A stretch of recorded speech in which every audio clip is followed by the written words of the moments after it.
I'm Angela Brown in Washington, D.C. The next major move regarding Trump's aggressive agenda for immigration could involve the Supreme Court. One, who becomes a U.S. citizen, and two, how quickly a person gets deported. The Supreme Court could help surge or sink President Trump's aggressive immigration agenda. Probably the biggest challenge is a birthright citizenship.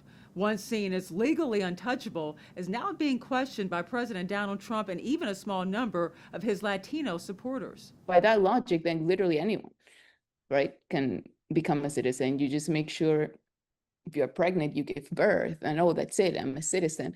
And it shouldn't be so easy. You know, it's not easy in other places, and this is the best country in the world. If the Supreme Court backs Trump, it could change birthright citizenship and rewrite the immigration rule that anyone born here is automatically a citizen.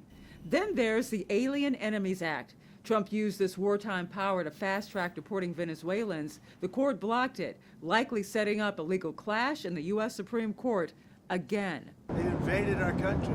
So this isn't, in that sense, this is war.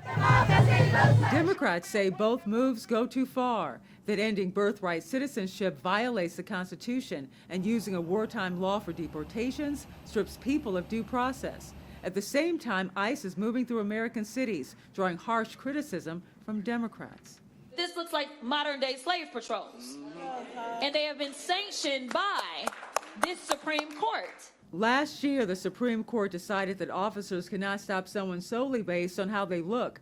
But in immigration cases, a person's apparent ethnicity can be a relevant factor when combined with other circumstances, drawing frustration from Democrats who the Trump administration still blames for the immigration crisis.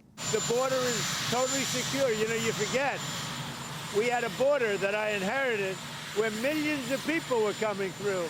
Now we have a border where no one is coming through. The Supreme Court could hear arguments in birthright citizenship starting in the spring, and we could hear a decision maybe late June or early July. Reporting in Washington, D.C., I'm Angela Brown.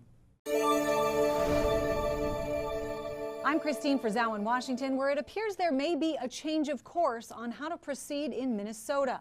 Following the fatal shootings of 2 American citizens by federal agents there, Americans around the country are angry and calling for change. This time, it seems the president is listening. While the anger is still palpable on the streets of Minnesota, the temperature, it seems, has been lowered. I'm calling for unity.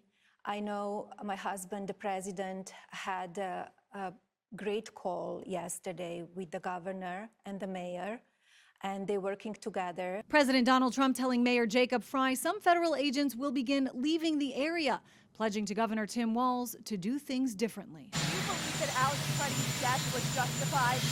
Well, you know, we're doing a big investigation. I want to see the investigation. I'm going to be watching over. Border Czar Tom Homan sent to Minnesota to lead the immigration crackdown there. Homan meeting with the mayor and the governor a day after the White House touted his bipartisan credentials. I would remind everyone in this room that it was former President Barack Hussein Obama who awarded a medal to Mr. Homan. Meanwhile, Border Patrol Commander-at-Large Greg Bovino departing. His presence there highly criticized, both for the aggressive tactics and his response to the shooting death of 37-year-old Alex Freddie by a federal agent, despite multiple videos appearing to show him peacefully protesting. This looks like a situation where an individual wanted to do maximum damage and massacre law enforcement. Comments like that and others from Homeland Security Secretary Kristi Noem sparked outrage from Democrats and Republicans, and a pivot in policy from the president.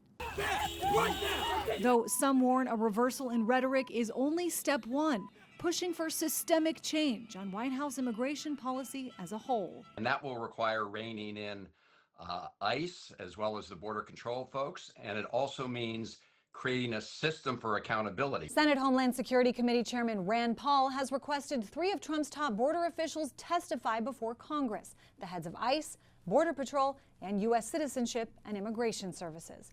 That hearing as of now is set for February 12th. I'm Christine Frizzau reporting.